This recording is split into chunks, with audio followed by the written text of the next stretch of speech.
지갑이 없어졌어요. 호텔 로비가 순간 정적에 잠겼어요. 한 여성이 외쳤고 사람들의 시선이 한 청년에게 쏠렸죠. 발레 파킹 직원 이연이었어요. 그는 눈을 크게 뜬 채 아무 말도 하지 못했어요. 누군가 그의 손에 떨어진 검은 지갑을 바라봤죠. 공기가 묘하게 얼어붙었어요. 그리고 그때 한 여자가 조용히 그 장면을 보고 있었어요. 아무 말도 하지 않은 채 잠시 눈을 떼지 못했죠. 그날 로비의 공기엔 설명할 수 없는 무언가가 섞여 있었어요. 이야기를 이어가기 전에 잠시 부탁드립니다. 구독과 좋아요, 알림 설정은 제가 이 길을 계속 걸어갈 힘이 됩니다. 그리고 여러분의 생각, 오늘 먹은 음식, 사시는 곳, 소소한 일상을 댓글로 남겨주세요. 하나하나 읽으며 큰 위로를 받고 있습니다. 영상 시작하겠습니다. 그날 아침 호텔 로비는 평소와 다르지 않았어요. 대리석 바닥이 반짝였고 샹들리에 아래로 사람들이 오갔죠. 이연은 차 키를 받아들며 고개를 숙였어요. 그는 항상 그랬어요. 말없이 일하고 눈을 마주치지 않으려 했죠. 그런데 그날은 달랐어요. 회전문이 열리고 한 여자가 들어왔어요. 검은 코트에 하이힐 소리가 또렷했죠. 윤경이었어요. 그녀는 로비를 가로질렀고 이연은 우연히 고개를 들었어요. 그 순간이었어요. 비 오는 날의 공기처럼 맑은 향이 스쳤어요. 이연은 멈칫했죠. 무언가가 가슴 한쪽을 건드렸어요. 설명할 수 없는 감각이었죠. 그는 그녀의 뒷모습을 따라 시선을 움직였어요. 윤경은 프런트 데스크로 향했어요. 그녀는 직원과 짧게 대화를 나눴고 고개를 끄덕였죠. 이연은 여전히 그 자리에 서 있었어요. 손끝이 미세하게 떨렸어요. 이연 씨, 차 빼주세요. 동료의 목소리가 들렸어요. 그는 화들짝 정신을 차렸죠. 차 키를 쥔 손에 힘이 들어갔어요. 그는 고개를 숙이고 지하 주차장으로 내려갔어요. 하지만 향은 여전히 남아 있었어요. 한편 윤경은 엘리베이터 앞에 서 있었어요. 그녀는 스마트폰을 들여다봤지만 화면의 글자는 들어오지 않았어요. 방금 스친 청년의 얼굴이 자꾸 떠올랐죠. 왜 저렇게 익숙한 느낌이 들었을까요? 그녀는 속으로 중얼거렸어요. 엘리베이터 문이 열렸고 그녀는 안으로 들어갔어요. 거울에 비친 자신의 얼굴은 평온해 보였지만 눈빛은 흔들리고 있었죠. 이연은 주차장에서 차를 빼냈어요. 핸들을 잡은 손이 축축했어요. 그는 창문을 내렸고 차가운 공기가 얼굴을 스쳤죠. 하지만 그 향은 사라지지 않았어요. 이상해요. 그는 작게 말했어요. 목소리는 주차장 벽에 흡수됐죠. 그는 차를 로비 앞으로 가져왔고 키를 손님에게 건넸어요. 그리고 다시 로비로 돌아왔죠. 윤경은 이미 사라진 뒤였어요. 이연은 로비 한쪽 벤치에 잠시 앉았어요. 그는 손바닥을 펴고 자신의 숨을 가다듬었죠. 무언가가 달라졌어요. 공기의 밀도가, 빛의 각도가, 시간의 흐름이 미묘하게 어긋난 것 같았어요. 그냥 피곤한 거겠죠. 그는 스스로를 다독였어요. 하지만 마음 한쪽은 여전히 그 향을 붙잡고 있었죠. 그날 저녁 이연은 퇴근길에 편의점에 들렀어요. 그는 삼각김밥 하나와 우유를 집어들었죠. 계산대 앞에 섰을 때 문득 그 향이 다시 떠올랐어요. 무슨 향수였을까요? 그는 고개를 저었어요. 편의점 불빛은 차갑게 빛났고 그의 그림자는 길게 늘어졌죠. 한편 윤경은 사무실에 앉아 있었어요. 서류는 펼쳐져 있었지만 그녀의 시선은 창밖을 향했어요. 도시의 불빛이 반짝였고 그녀는 잔을 들어 물을 마셨죠. 왜 그 아이가 자꾸 떠오를까요? 그녀는 중얼거렸어요. 잔을 내려놓는 소리가 조용히 울렸죠. 그녀는 눈을 감았고 오래된 기억이 스며들었어요. 24세 겨울밤이었어요. 눈이 내렸고 그녀는 보육원 앞에 서 있었죠. 품 안의 아이는 잠들어 있었고 그녀의 손은 떨리고 있었어요. 미안해 아가야. 그녀는 속삭였어요. 그리고 아이를 원장에게 건넸죠. 아이의 귓볼 아래엔 작은 흉터가 있었어요. 출산 과정에서 생긴 상처였죠. 잘 부탁드려요. 윤경은 고개를 숙였어요. 그리고 돌아섰죠. 눈은 계속 내렸고 그녀의 발자국은 금세 지워졌어요. 그날 이후 그녀는 매년 봉투를 보냈어요. YK 라는 이니셜만 적힌 봉투였죠. 돈이 들어 있었고 짧은 메모가 함께였어요. 건강하게 자라길 바래요. 그녀는 단 한 번도 아이를 찾지 않았어요. 찾을 용기가 없었죠. 그저 멀리서 지켜보는 것만으로도 가슴이 아팠어요. 윤경은 눈을 떴어요. 사무실은 여전히 조용했고 그녀의 잔은 비어 있었죠. 그녀는 일어섰고 코트를 걸쳤어요. 이제 그만 생각해야죠. 그녀는 작게 말했어요. 하지만 마음은 쉽게 따라주지 않았죠. 이연은 그날 밤 좁은 방에 누워 있었어요. 천장을 바라보며 그는 오늘 있었던 일을 떠올렸죠. 로비의 여자, 그 향, 그리고 설명할 수 없는 끌림. 처음 느껴보는 감정이에요. 그는 중얼거렸어요. 눈을 감았지만 잠은 쉽게 오지 않았죠. 어둠 속에서 그 향은 여전히 맴돌고 있었어요. 다음 날 오후 로비는 평소보다 붐볐어요. 이연은 차 키를 정리하던 중이었죠. 손님들이 오가고 프런트 데스크 앞엔 줄이 늘어서 있었어요. 그는 고개를 숙인 채 업무에 집중했죠. 그때였어요. 지갑이 없어졌어요. 누군가의 외침이 로비에 울려 퍼졌어요. 이연은 본능적으로 고개를 들었죠. 사람들의 시선이 한 곳으로 쏠렸어요.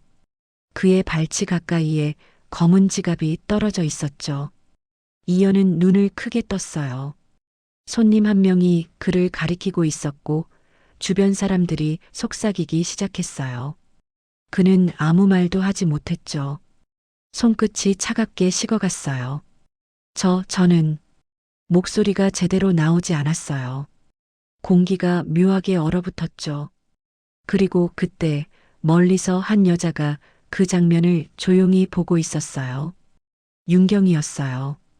그녀는 로비 한쪽에 서서 아무 말도 하지 않은 채 그 청년을 바라봤죠. 잠시 눈을 떼지 못했어요. 그날 로비의 공기엔 설명할 수 없는 무언가가 섞여 있었다.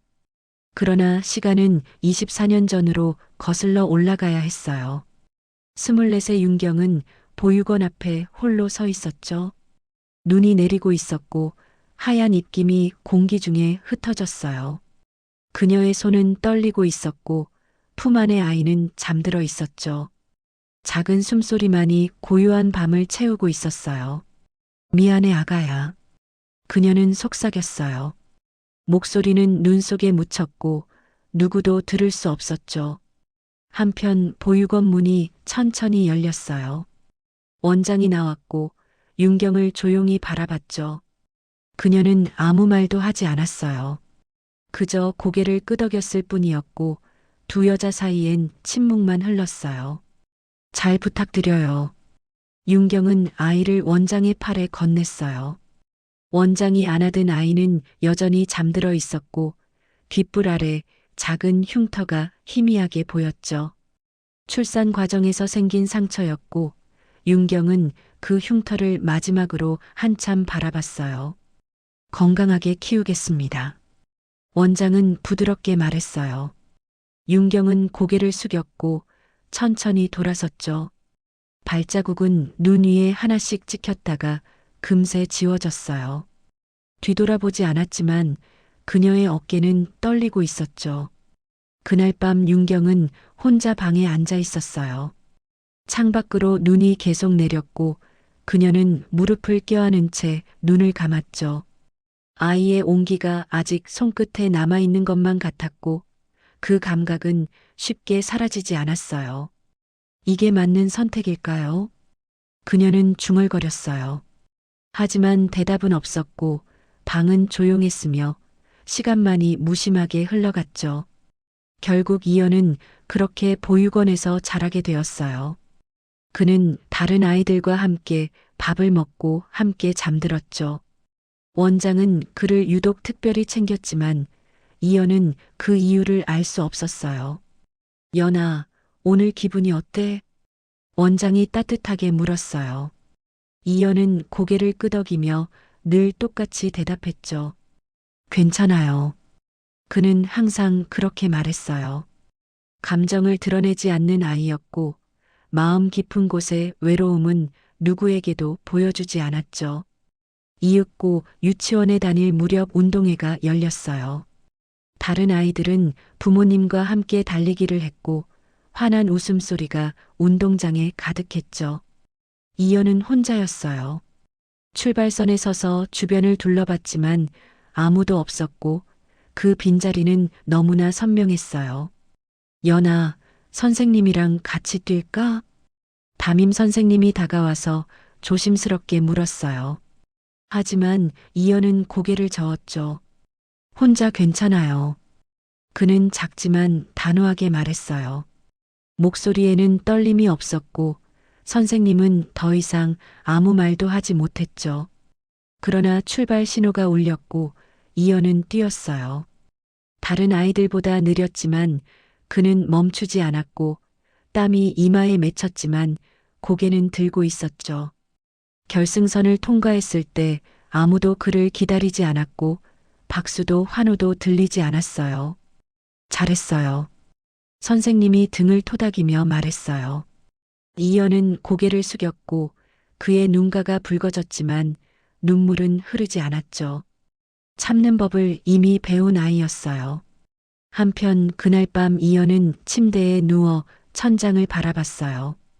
다른 아이들의 웃음소리가 멀리서 들렸지만 그는 끼어들지 않았죠. 엄마는 어디 계실까요? 그는 속으로 중얼거렸어요.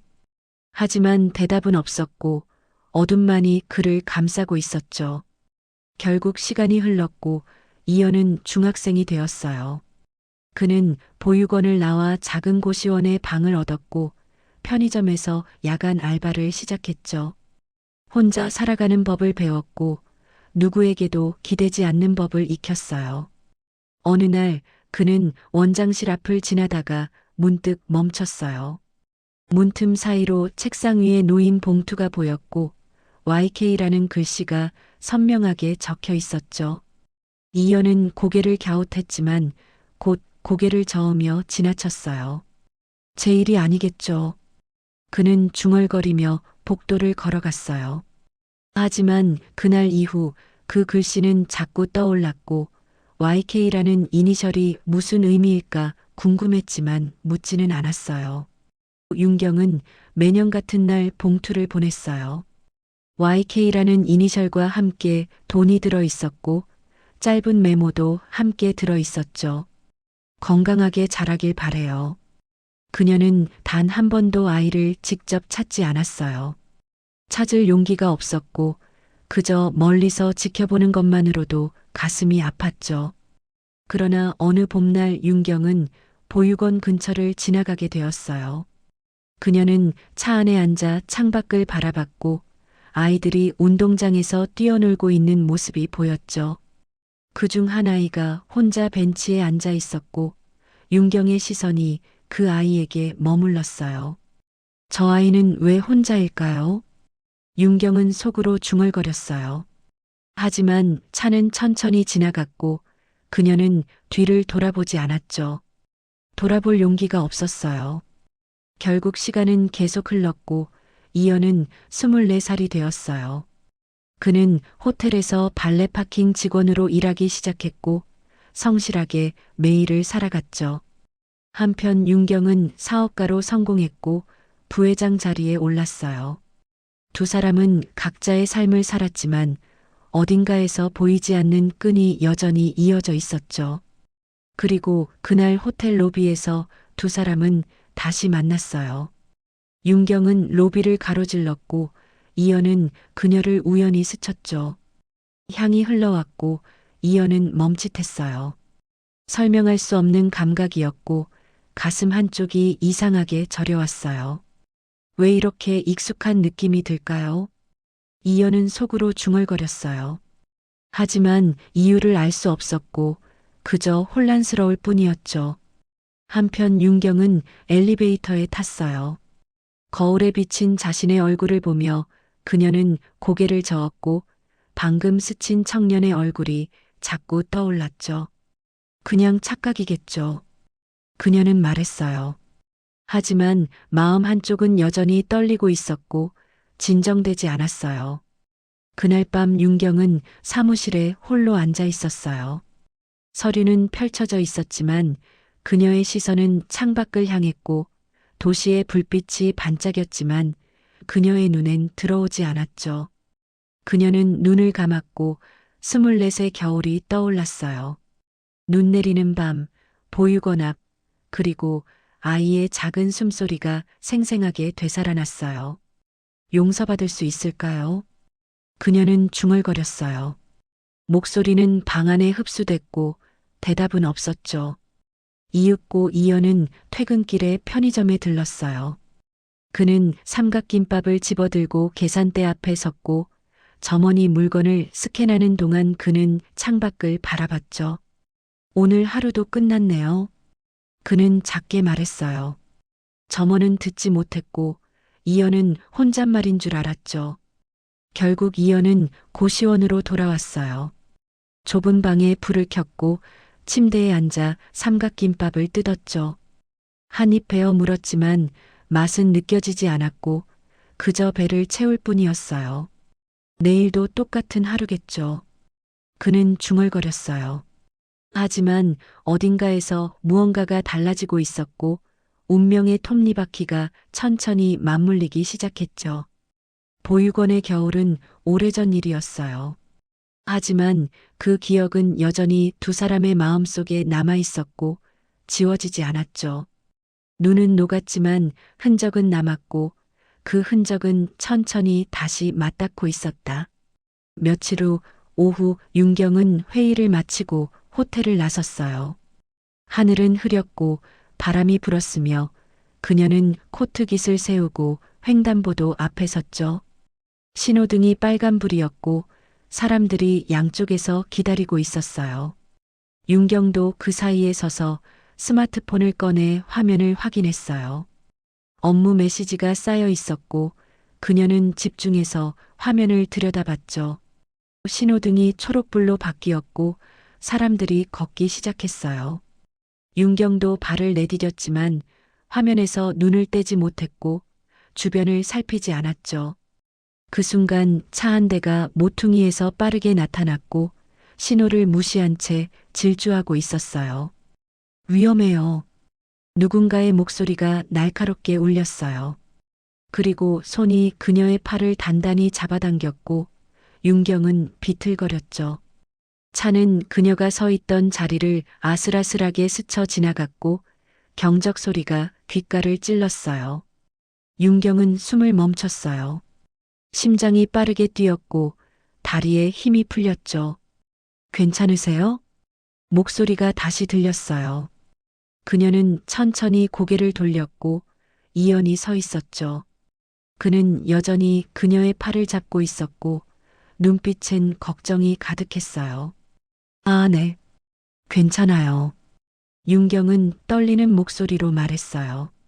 이연은 손을 놓았고 한 발짝 물러서며 그녀를 살폈죠. 정신 없으셨나 봐요. 차가 신호를 완전히 무시했어요. 이연은 차분하게 말했어요. 그의 목소리는 안정적이었지만 손은 미세하게 떨리고 있었고 호흡도 가빠졌죠. 한편 윤경은 그를 자세히 바라봤어요. 얼굴이 익숙했고 호텔에서 본 청년이었죠. 발레 파킹 직원, 그 청년이었어요. 고마워요. 정말 큰일 날 뻔했네요. 그녀는 진심으로 말했어요. 이연은 고개를 끄덕였고 시선을 내렸죠. 조심하세요. 요즘 운전자들이 신호를 잘 안 지켜요. 그는 말하고 돌아서려 했어요. 하지만 윤경이 그를 불러 세웠고 가방에서 명함을 꺼냈죠. 잠깐만요. 이거 받으세요. 이연은 멈춰섰어요. 윤경은 명함을 건넸고 손끝이 살짝 떨렸죠. 혹시 뭐 필요한 게 있으면 연락하세요. 제가 도울 수 있는 게 분명히 있을 거예요. 윤경은 부드럽게 말했어요. 이연은 잠시 망설였지만 명함을 받아들었고 윤경, 부회장이라는 글씨를 봤죠. 감사합니다. 잘 간직할게요. 그는 작게 말했어요. 그리고 다시 고개를 숙이고 돌아섰고 걸음을 옮겼죠. 결국 윤경은 그의 뒷모습을 한참 바라봤어요. 발걸음이 멀어질 때까지 시선을 떼지 못했고 가슴 한쪽이 저려왔죠. 내 아들도 지금쯤 저만큼 컸겠지. 그녀는 속으로 중얼거렸어요. 눈가가 뜨거워졌지만 눈물은 참았죠. 이윽고 이연은 호텔로 돌아왔어요. 그는 휴게실에 앉아 명함을 내려다봤고 손가락으로 모서리를 쓸어봤죠. 부회장이라는 직함이 무겁게 느껴졌고 왠지 모를 부담감이 들었어요. 부회장이라니 대단한 분이네요. 그는 중얼거렸어요. 명함을 주머니에 조심스럽게 넣었고 마음 한쪽은 여전히 횡단보도의 순간에 머물러 있었죠. 왜 그렇게 본능적으로 움직였을까요? 이연은 스스로에게 물었어요. 대답은 없었지만 가슴은 계속 두근거렸죠.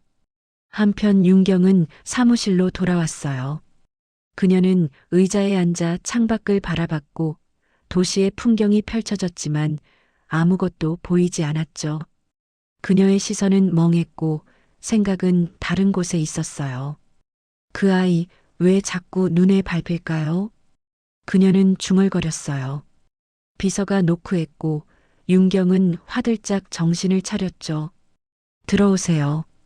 비서가 서류를 들고 들어왔어요. 윤경은 서류를 받아들었지만 글자가 제대로 읽히지 않았고 집중할 수 없었죠. 부회장님 괜찮으세요? 안색이 좋지 않으신데요. 비서가 조심스럽게 물었어요. 윤경은 고개를 끄덕이며 억지로 미소를 지었죠. 괜찮아요. 그냥 조금 피곤한 것 같아요. 비서는 더 이상 묻지 않고 나갔어요. 윤경은 혼자 남았고 눈을 감았으며 횡단보도의 순간이 생생하게 떠올랐죠. 그 손길이 왜 이렇게 따뜻했을까요? 마치 그녀는 속삭였어요. 하지만 문장을 끝맺지 못했고 입술을 깨물었죠. 결국 며칠 후 이연은 퇴근 후 작은 식당에 들렀어요. 그는 혼자 구석 자리에 앉아 김치찌개를 주문했고 테이블을 닦으며 기다렸죠. 식당은 붐볐고 사람들의 대화 소리와 그릇 부딪히는 소리가 가득했어요. 이윽고 음식이 나왔고 이연은 숟가락을 들었어요. 첫 숟가락을 떴을 때 식당 문이 열렸고 찬 바람이 들어왔죠. 윤경이 들어왔고 이연은 깜짝 놀라 고개를 들었어요. 그녀도 그를 알아봤어요. 두 사람의 시선이 마주쳤고 잠시 침묵이 흘렀죠.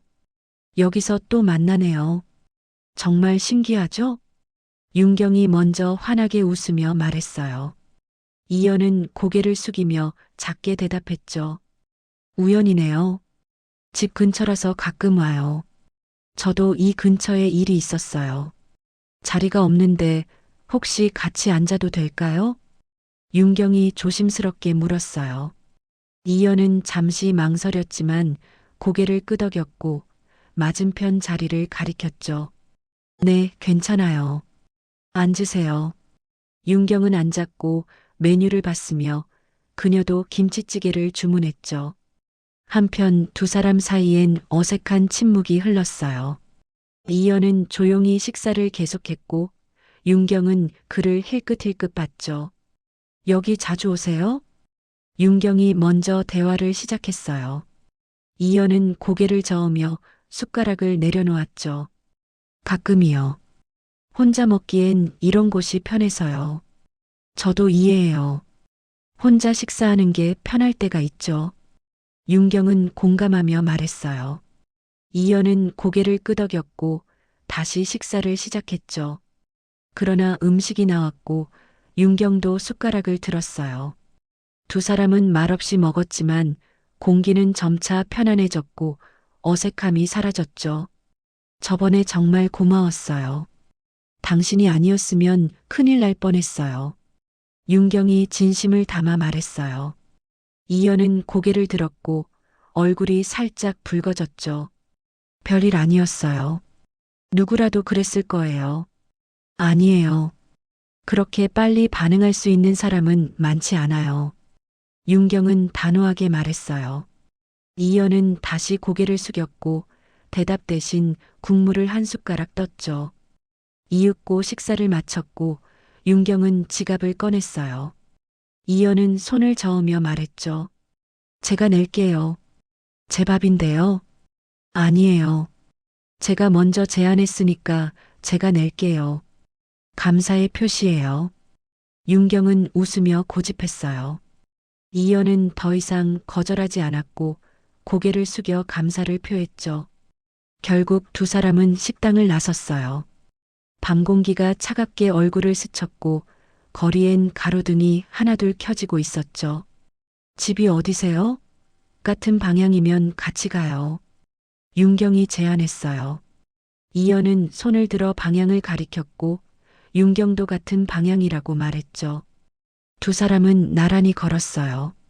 말은 많지 않았지만 침묵은 편안했고 발걸음도 자연스러웠죠. 혼자 사세요? 윤경이 조심스럽게 물었어요. 이연은 고개를 끄덕이며 짧게 대답했죠. 네. 고시원에서요.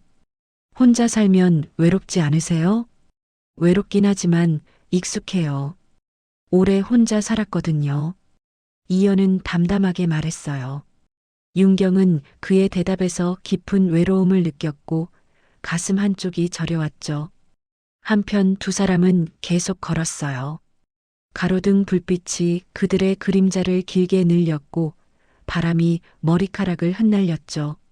저도 혼자 살아요. 외롭긴 하지만 그게 편할 때도 있어요. 윤경이 솔직하게 말했어요. 이연은 그녀를 봤고 눈빛이 조금 부드러워졌죠. 외롭지 않으세요? 외롭죠. 하지만 어쩔 수 없어요. 저도 그래요. 외롭지만 익숙해요. 두 사람은 동시에 웃었어요. 쓸쓸한 웃음이었지만 서로를 이해하는 온기가 있었죠. 결국 이연의 고시원 앞에 도착했어요. 낡은 건물이었고 간판 불빛이 깜빡이고 있었죠. 여기서 헤어져야 할 것 같아요. 오늘 같이 걸어줘서 고마웠어요. 이연이 말했어요.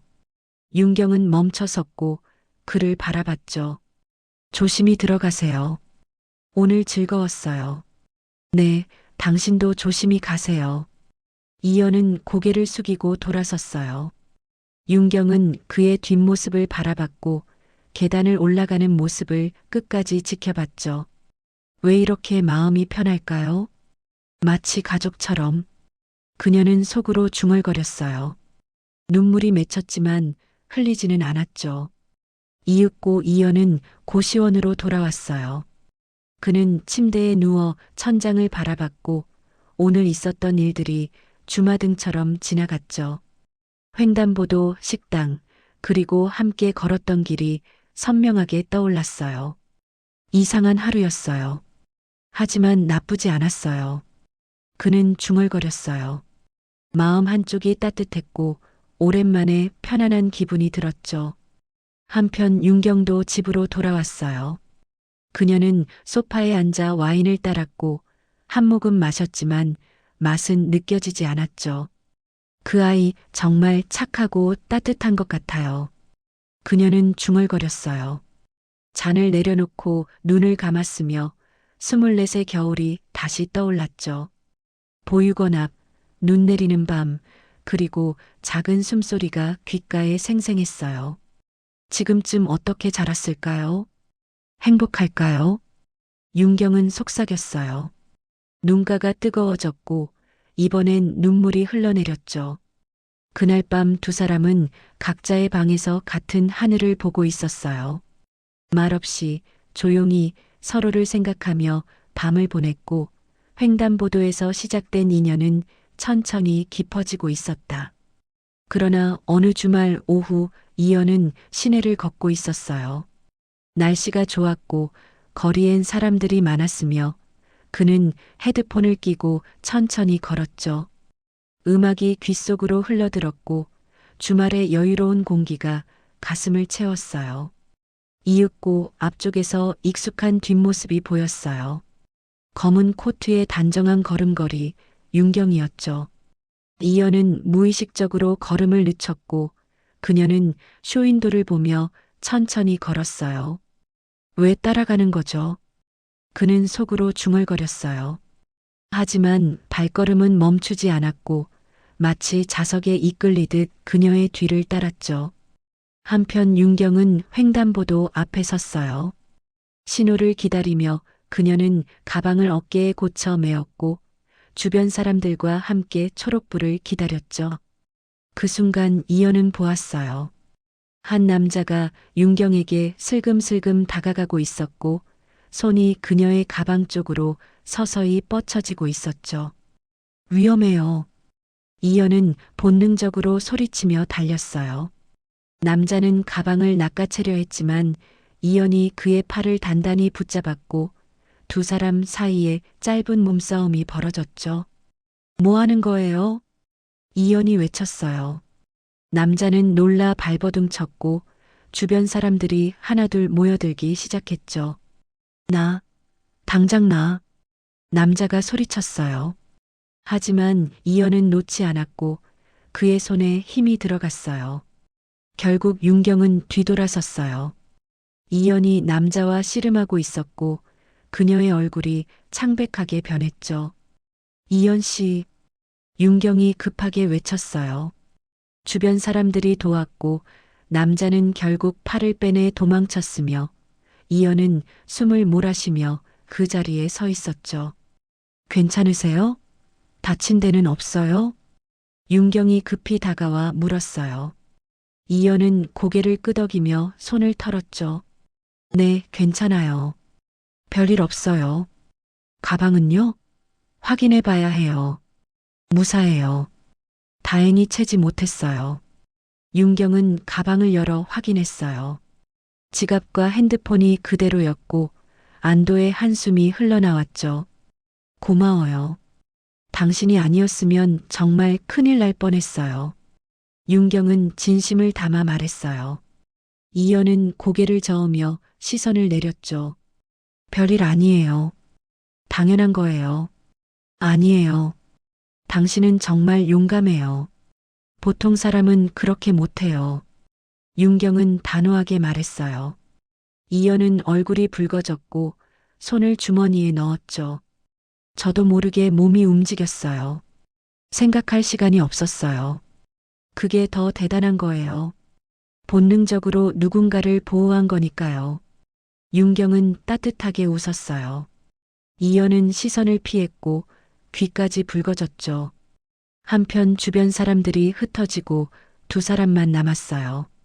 거리는 다시 평온을 되찾았고 바람만이 두 사람 사이를 지나갔죠. 커피 한 잔 할까요?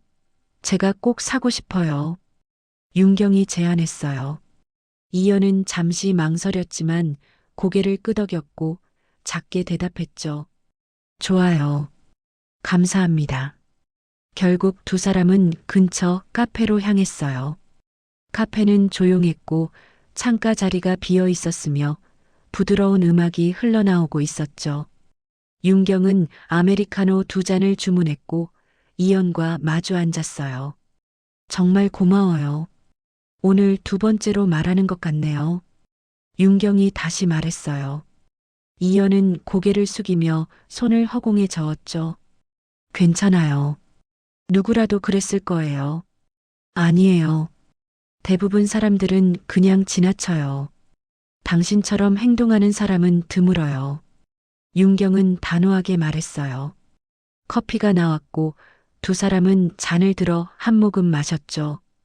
왜 저를 따라오고 있었어요? 알고 있었어요. 윤경이 조심스럽게 물었어요. 이연은 깜짝 놀라 눈을 크게 떴고 커피 잔을 내려놓았죠. 알고 계셨어요? 느낌이 왔어요. 뒤에서 누군가 저를 보고 있다는 게요. 윤경은 부드럽게 웃었어요. 이연은 얼굴이 더욱 붉어졌고 변명하듯 말했죠. 죄송해요.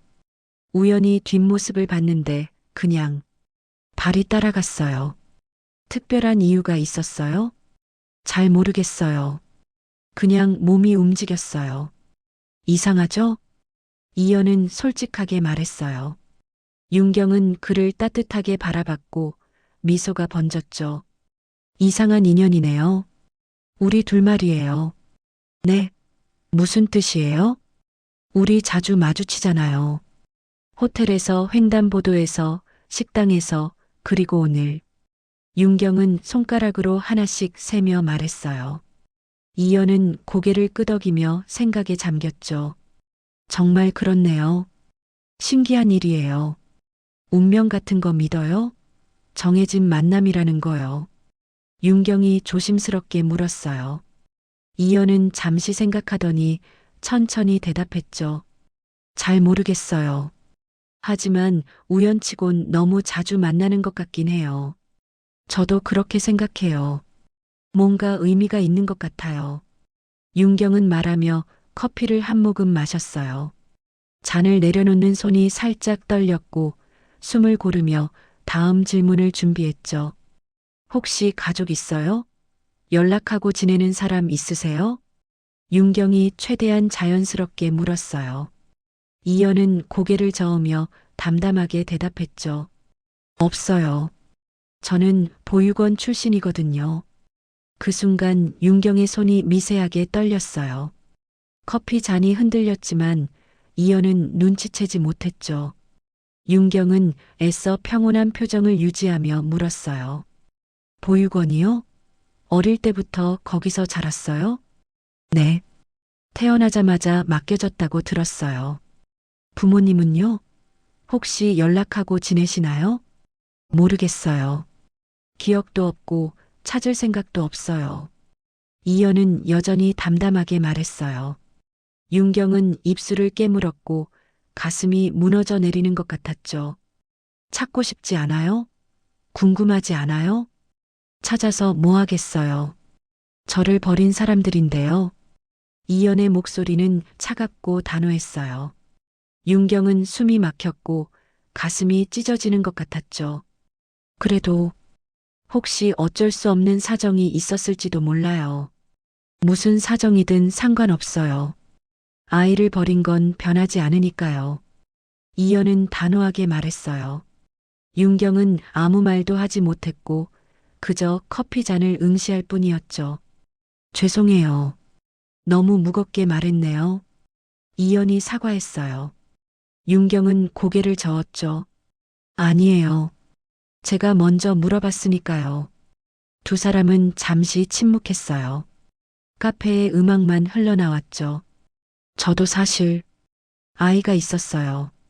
윤경이 조용히 말했어요. 이연은 고개를 들었죠. 지금은요? 모르겠어요. 오래전에 헤어졌어요. 윤경의 목소리가 떨렸어요. 이연은 더 이상 묻지 않았죠. 힘드셨겠어요. 네. 매일 생각해요. 그 아이가 어디서 뭘 하고 있을까? 건강한가? 행복한가? 윤경은 말했어요. 눈가가 촉촉해졌죠. 분명 잘 지내고 있을 거예요. 이연이 말했어요. 윤경은 그를 봤죠. 그렇게 믿고 싶어요. 두 사람은 커피를 마셨어요. 말은 적었지만 마음은 가까워지고 있었죠. 카페를 나선 뒤 윤경은 이연에게 물었어요. 혹시 지금 사는 곳은 괜찮아요? 고시원이에요. 좁지만 괜찮아요. 월세는요? 감당할 만해요. 이연은 말했어요. 윤경은 잠시 생각하다가 말했죠. 혹시 더 좋은 곳 생기면 알려줄게요. 제가 부동산 쪽 아는 사람이 많아서요. 괜찮아요. 지금도 충분해요. 이연은 고개를 저었어요. 하지만 윤경은 포기하지 않았죠. 그래도 혹시 모르니까 알아는 볼게요. 부담 갖지 마세요. 이연은 더 이상 거절하지 않았고 그저 고개를 끄덕였죠. 조심히 들어가세요. 오늘 정말 고마웠어요. 네, 당신도 안전하게 들어가세요. 결국 두 사람은 헤어졌어요. 이연은 고시원으로 돌아가며 혼자 생각에 잠겼고 고개를 갸웃거렸죠. 이상한 사람이에요. 왜 저한테 이렇게 잘해주는 거죠? 그는 중얼거렸어요.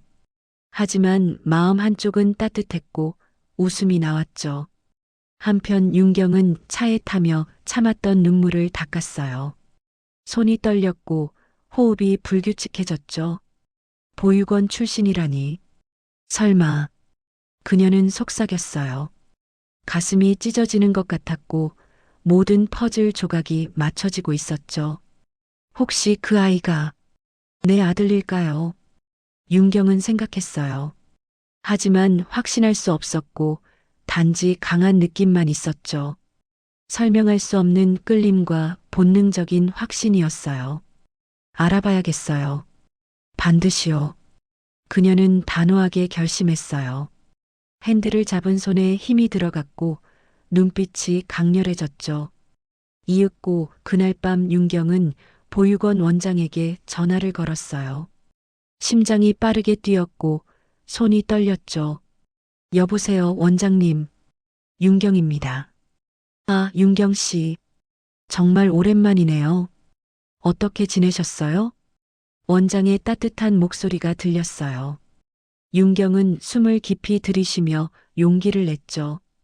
원장님, 제가 꼭 물어봐야 할 게 있어요. 뭔가요? 무슨 일이에요? 그 아이요. 제가 맡긴 아이 지금 어디 있어요? 전화 너머로 긴 침묵이 흘렀어요. 원장은 깊은 한숨을 쉬었고 조심스럽게 말했죠. 윤경 씨, 그 아이는 중학교 때 보육원을 나갔어요. 스스로 독립했죠. 지금은요? 연락하고 지내세요? 모르겠어요.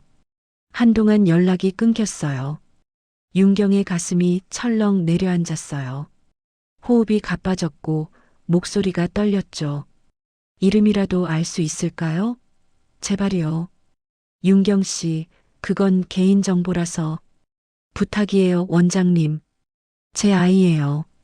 알아야 해요. 윤경의 목소리는 절박했고 눈물이 섞여 있었어요. 원장은 한참을 망설이다가 천천히 입을 열었죠. 이연이에요. 그 아이 이름은 이연이에요. 그 순간 윤경은 전화기를 놓칠 뻔했어요. 손이 심하게 떨렸고 숨이 완전히 막혔으며 세상이 멈춘 것 같았죠. 이연, 이연이라고요? 그녀는 떨리는 목소리로 되물었어요. 눈물이 주르륵 흘러내렸고 멈출 수 없었죠. 원장님, 정말 감사해요. 정말로요. 윤경은 전화를 끊었어요. 그리고 소파에 주저앉았고 두 손으로 얼굴을 감쌌죠. 내 아들이었어요. 정말로 내 아들이었어요. 그녀는 소리 없이 울었어요. 조용히, 길게, 24년 동안 가슴속에 쌓아두었던 죄책감과 그리움을 모두 쏟아냈죠. 눈물은 멈추지 않았고 가슴은 무너져 내렸어요. 결국 소매치기 사건은 운명의 신호였어요. 본능이 이끈 도움이었고 피가 부른 보호였으며 엄마와 아들을 이어준 운명의 실타래였죠. 이제 윤경은 확실하게 알게 되었어요. 그 청년이 누구인지, 왜 자꾸 끌렸는지, 왜 보호하고 싶었는지를 모두 이해하게 되었죠. 하지만 어떻게 말해야 할지는 여전히 몰랐고 두려움이 엄습했어요. 그날 밤은 길고 고통스러웠지만 동시에 희망으로 가득 차 있었다. 그러나 며칠 후 윤경은 이연을 다시 만나기로 결심했어요. 그녀는 호텔 근처 벤치에 앉아 그의 퇴근 시간을 기다렸고 손에는 따뜻한 커피 2잔이 들려 있었죠. 마음은 두근거렸고 무엇을 말해야 할지 계속 고민했어요. 이윽고 이연이 호텔에서 나왔어요. 그는 피곤한 얼굴로 천천히 걸었고 어깨가 축 처져 있었죠. 이연 씨, 윤경이 밝게 불렀어요. 이연은 깜짝 놀라 돌아봤고 윤경이 벤치에서 일어서고 있었죠. 윤경 씨, 여기서 뭐 하세요? 당신을 기다렸어요. 퇴근하면 목마를 것 같아서 커피 사왔어요. 윤경은 커피를 건넸어요.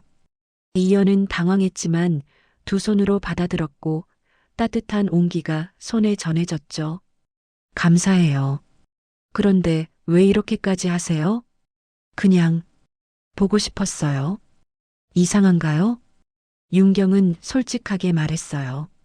이연은 얼굴이 붉어졌고 커피 잔만 내려다봤죠.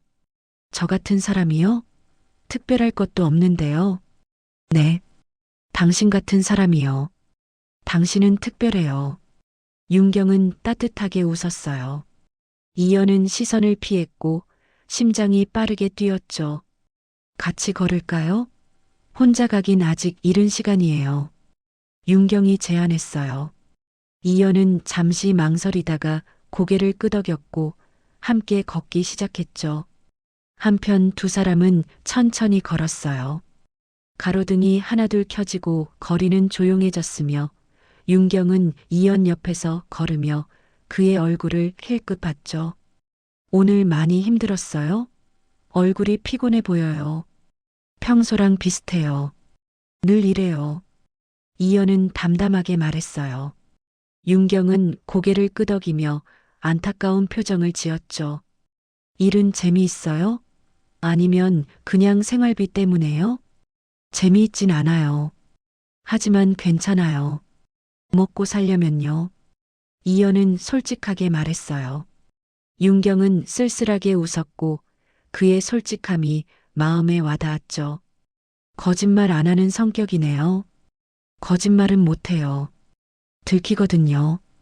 결국 두 사람은 계속 걸었어요. 바람이 불었고 윤경의 머리카락이 흩날렸으며 이연의 코트 자락도 펄럭였죠.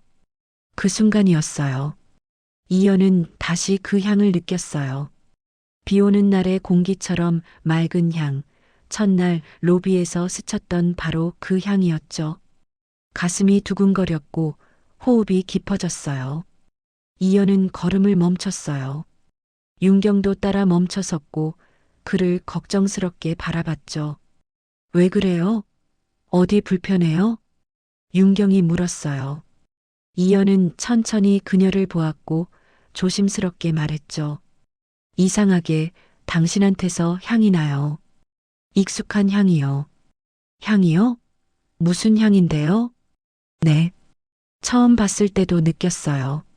설명하기 어렵지만 마음이 편해지는 향이에요. 윤경은 가슴이 세차게 뛰었어요. 그녀는 아무 향수도 쓰지 않았고 이 말의 의미를 너무나 잘 알고 있었죠. 저는 향수를 안 써요. 피부가 예민해서요. 그래서 더 이상해요. 향수가 아닌 것 같아요. 그냥 당신 자체에서 나는 것 같거든요. 이연은 진지하게 말했어요. 윤경은 눈물이 날 것 같았고 목이 메었죠. 혹시 그 향이 익숙해요? 어디선가 맡았던 것 같은 느낌이요? 윤경이 떨리는 목소리로 물었어요. 이연은 천천히 고개를 끄덕였고 생각에 잠겼죠. 네. 왜 이렇게 익숙한지 모르겠어요. 처음 만났는데요. 그럴 수도 있어요. 전생에서 만났거나요. 윤경은 떨리는 목소리로 말했어요. 농담처럼 들렸지만 진심이 담겨 있었죠. 한편 두 사람은 다시 걸었어요. 침묵이 흘렀지만 편안했고 각자의 생각에 잠겨 있었죠. 윤경 씨, 이연이 먼저 침묵을 깼어요. 윤경은 고개를 돌려 그를 봤고 기다렸죠. 왜 저한테 이렇게 잘해주세요? 이유가 있어요? 이연의 질문은 직설적이었어요. 윤경은 잠시 망설였고 어떻게 대답해야 할지 고민했죠. 그냥 당신이 좋아서요. 마음이 끌려서요. 특별한 이유가 있는 건 아니에요? 이유가 꼭 필요한가요? 마음이 가는데 이유가 필요할까요? 윤경은 부드럽게 반문했어요. 이연은 고개를 저으며 생각에 잠겼죠. 아니요. 그냥 궁금했어요. 처음이거든요. 이렇게 대해주는 사람. 당신은 정말 착한 사람이에요. 용감하고 솔직하고 따뜻하고 순수해요. 윤경은 진심을 담아 말했어요. 이연은 얼굴이 붉어졌고 손을 주머니에 넣었죠. 저는 그냥 평범해요. 특별한 거 없어요. 아니에요. 당신은 정말 특별해요. 제게는요. 윤경의 목소리는 간절했고 진심이었어요. 이연은 그녀를 똑바로 봤고 심장이 뛰었죠. 윤경 씨도 특별해요. 처음 만난 사람인데 이상하게 편해요. 저는요? 정말요? 네. 제게는요. 가족 같은 느낌이랄까요? 이연은 작게 말했어요. 윤경은 눈물이 핑 돌았고 미소를 지었죠. 결국 두 사람은 이연의 고시원 앞에 도착했어요. 낡은 건물이었지만 윤경에게는 소중한 곳이었죠. 여기서 헤어져야겠네요. 오늘 정말 고마웠어요. 이연이 말했어요. 윤경은 고개를 끄덕이며 아쉬운 표정을 지었죠. 조심히 들어가요. 푹 쉬세요. 네.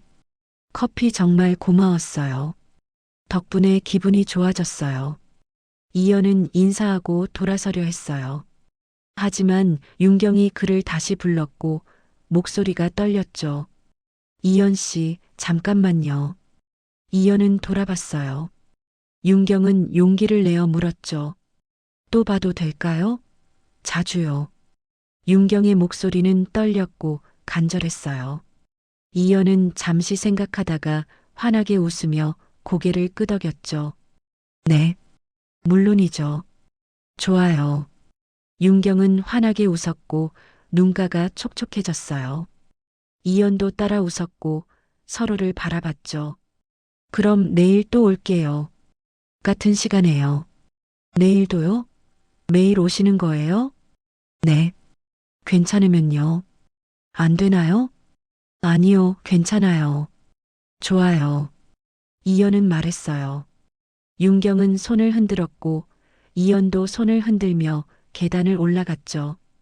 결국 이연은 고시원으로 올라갔어요. 그는 침대에 앉아 오늘 있었던 일을 차근차근 떠올렸고 향과 대화와 윤경의 따뜻한 미소가 선명하게 기억났죠. 이상한 감정이에요. 뭔지 모르겠지만 나쁘지 않아요. 그는 중얼거렸어요. 가슴이 두근거렸고 웃음이 나왔죠. 한편 윤경은 차에 타자마자 참았던 눈물을 닦았어요. 손이 떨렸고 가슴이 터질 것 같았죠. 향을 느낀대요. 내 향을요. 그녀는 속삭였어요. 가슴이 벅차올랐고 눈물이 멈추지 않았죠. 피가 부르는 걸까요? 본능적으로 알아보는 걸까요? 윤경은 생각했어요. 과학적으로 설명할 수 없는 일이었지만 그녀는 믿고 싶었고 확신하고 싶었죠. 내 아들이에요. 분명히 내 아들이에요. 그녀는 단호하게 확신했어요. 하지만 어떻게 말해야 할지는 여전히 몰랐고 두려웠죠. 이윽고 며칠 후 윤경은 부동산을 알아봤어요. 이연이 사는 고시원 근처에 깨끗한 원룸이 하나 나왔고 넓었으며 월세도 적당했죠. 윤경은 그 집을 즉시 계약했어요. 하지만 자신의 이름이 아니라 익명으로 했고 부동산 중개인에게 특별히 부탁했죠. 이 집을 이연이라는 청년에게 꼭 소개해 주세요. 월세는 제가 1년치 선납할 테니 보증금만 받으세요. 네, 그게 무슨 말씀이세요? 이해가 안 되는데요. 부탁이에요. 꼭 그렇게 해주세요. 그 청년에게 좋은 기회라고 말해주세요. 윤경은 간곡히 말했어요. 부동산 주인은 이상하다는 표정을 지었지만 고개를 끄덕였죠. 한편 며칠 후 이연은 부동산에서 갑자기 연락을 받았어요. 예상치 못한 전화였고 당황스러웠죠. 좋은 집이 나왔어요. 한번 꼭 보러 오세요. 조건이 아주 좋아요. 이연은 의아했지만 혹시나 하는 마음에 부동산을 찾아갔고 집을 보러 갔죠. 결국 집은 예상보다 훨씬 좋았어요. 깨끗하고 채광도 좋았으며 가구도 기본적으로 갖춰져 있었죠. 이 집 월세가 얼마예요? 보증금은요? 보증금 500만 원에 월세 80만 원이에요. 저한테는 너무 비싼데요. 제가 감당할 수 없을 것 같아요. 이연은 아쉬운 표정으로 말했어요. 부동산 주인은 미소를 지으며 말했죠. 그게 말이죠. 이미 월세가 1년치 선납됐어요. 그러니까 보증금만 내면 돼요. 무슨 말씀이세요? 누가 그랬대요? 전 주인이 다음 세입자를 위해 미리 냈대요. 운이 좋으신 거예요. 이연은 어리둥절했어요. 하지만 기회를 놓치고 싶지 않았고 이런 행운이 다시 올지 몰랐죠. 계약할게요. 지금 바로 할게요. 좋아요. 그럼 다음 주부터 들어오시면 돼요. 이연은 서둘러 계약서에 서명했고 마음이 두근거렸죠. 이윽고 그날 저녁 이연은 윤경에게 전화를 걸었어요. 기쁨을 나누고 싶었고 그녀가 가장 먼저 떠올랐죠. 윤경 씨, 저 이연이에요. 이연 씨? 무슨 일이에요? 목소리가 들떠 있네요. 좋은 일이 생겼어요. 새 집을 구했어요. 믿을 수 없어요. 정말요? 축하해요. 정말 다행이네요. 윤경의 목소리는 기뻤고 따뜻했어요. 하지만 놀란 척은 하지 않았고 차분하게 반응했죠. 근데 정말 이상한 게 있어요. 월세가 이미 1년치 선납됐대요. 누가 그런 걸까요? 그래요? 정말 운이 좋네요. 복권 당첨된 기분이겠어요. 네. 정말 신기하고 감사해요. 누군지 모르지만요. 이연은 말했어요. 윤경은 전화기 너머에서 조용히 미소 지었고 눈물을 닦았죠. 축하해요. 언제 들어가요? 도와줄 거 있어요? 다음 주요. 짐이 많지 않아서 혼자 할 수 있어요. 그럼 집들이 해야겠네요. 새 출발을 축하해야죠. 집들이요? 그런 거 한 번도 안 해봤는데요. 네. 제가 맛있는 음식 가져갈게요. 꼭 할 거예요. 윤경은 단호하게 말했어요. 이연은 웃으며 고개를 끄덕였고 마음이 따뜻해졌죠. 고마워요. 정말 감사해요, 윤경 씨. 전화를 끊고 윤경은 소파에 천천히 앉았어요. 가슴이 벅찼고 눈물이 흘렀죠. 조금씩 다가가고 있어요. 천천히 신중하게요. 그녀는 중얼거렸어요. 눈물이 흘렀지만 이번엔 기쁨의 눈물이었고 희망이 담겨 있었죠. 언젠가는 말할 수 있겠죠.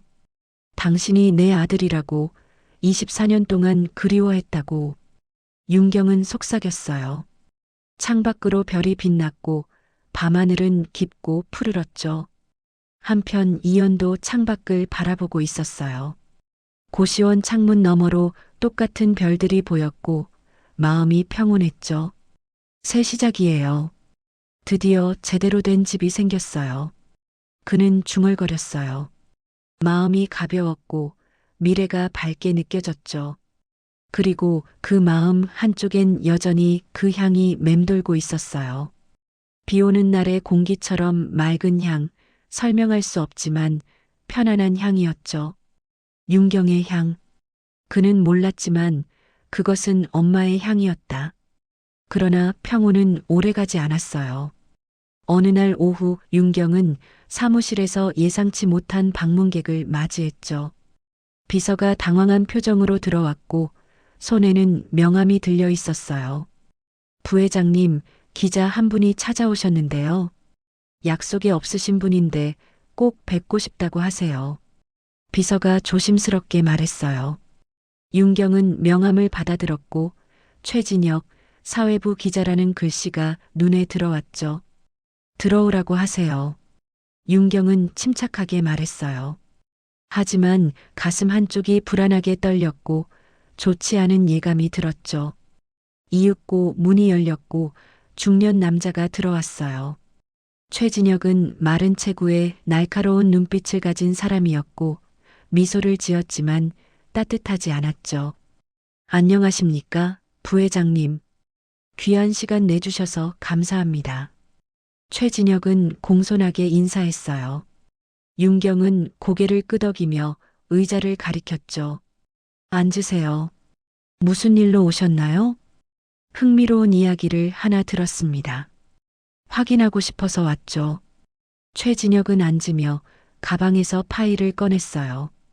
윤경은 그 파일을 보며 심장이 빠르게 뛰기 시작했죠. 24년 전 이야기입니다. 한 젊은 여성이 아이를 보육원에 맡겼다는데요. 최진혁의 목소리는 차갑고 날카로웠어요. 윤경은 표정을 유지하려 애썼지만 손이 미세하게 떨렸죠. 그게 저와 무슨 관계가 있나요? 제 취재에 따르면 그 여성이 바로 부회장님입니다. 이니셜도 일치하고 시기도 정확히 맞아떨어지죠. 윤경은 침묵했어요. 뇌리가 복잡해졌고 어떻게 대응해야 할지 순간적으로 판단할 수 없었죠. 한편 최진혁은 파일을 펼쳐 보였어요. 보육원 관련 서류들이 보였고 누군가 조사한 흔적이 역력했죠. 부인하실 건가요? 아니면 사실을 인정하실 건가요? 무엇을 원하시는 건가요, 기자님? 윤경은 차분하게 되물었어요.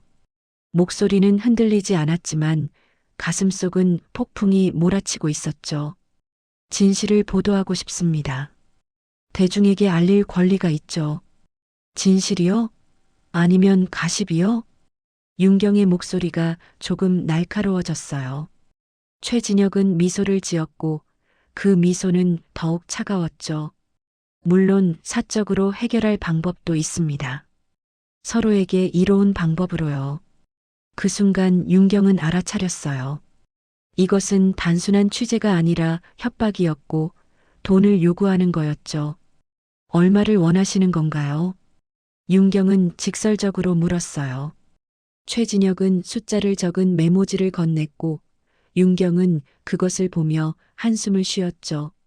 생각해 보시고 연락 주십시오. 일주일 드리겠습니다. 최진혁은 일어서며 말했어요. 윤경은 아무 대답도 하지 않았고 그저 창밖을 바라봤죠. 결국 최진혁이 나간 뒤 윤경은 책상에 주저앉았어요. 손이 떨렸고 숨이 가빠졌으며 24년 동안 숨겨온 비밀이 무너지려 하고 있었죠.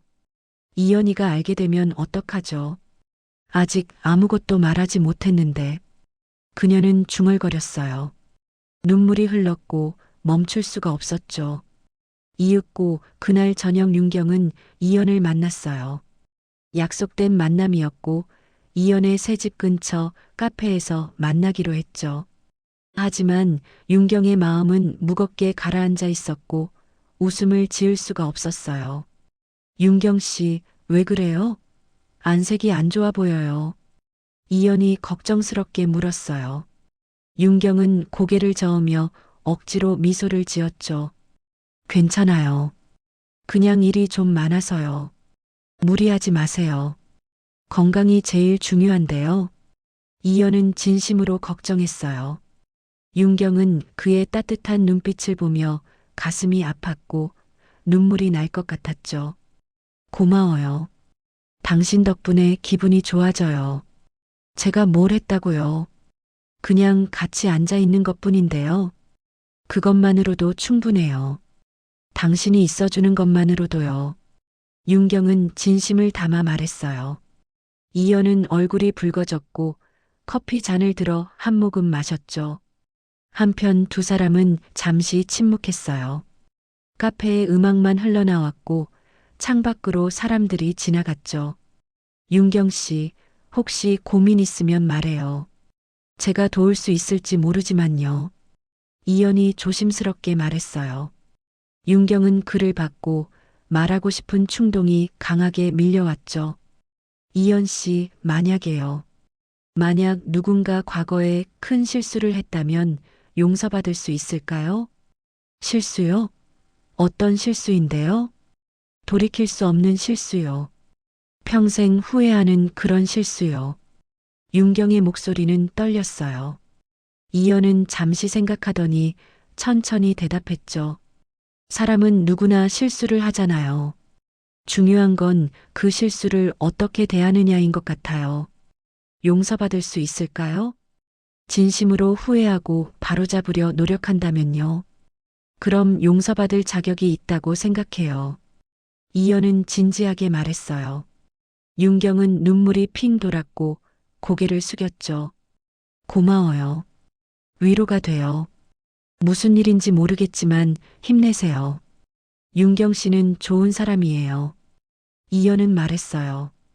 윤경은 미소를 지었지만 가슴속은 여전히 무거웠죠. 결국 카페를 나온 뒤 윤경은 차 안에서 한참을 앉아 있었어요.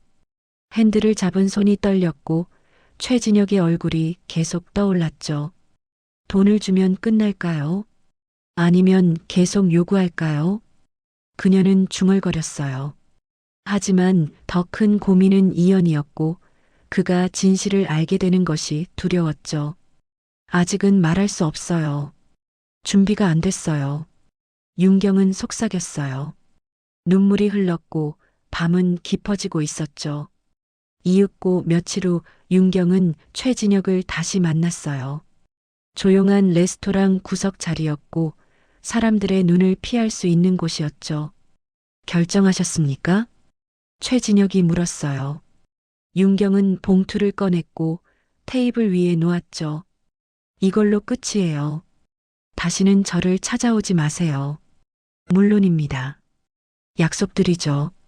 최진혁은 봉투를 집어들었어요. 하지만 그의 눈빛은 믿을 수 없었고 윤경은 불안함을 떨칠 수 없었죠. 한 가지만 부탁드립니다. 그 아이는 아무 상관이 없어요.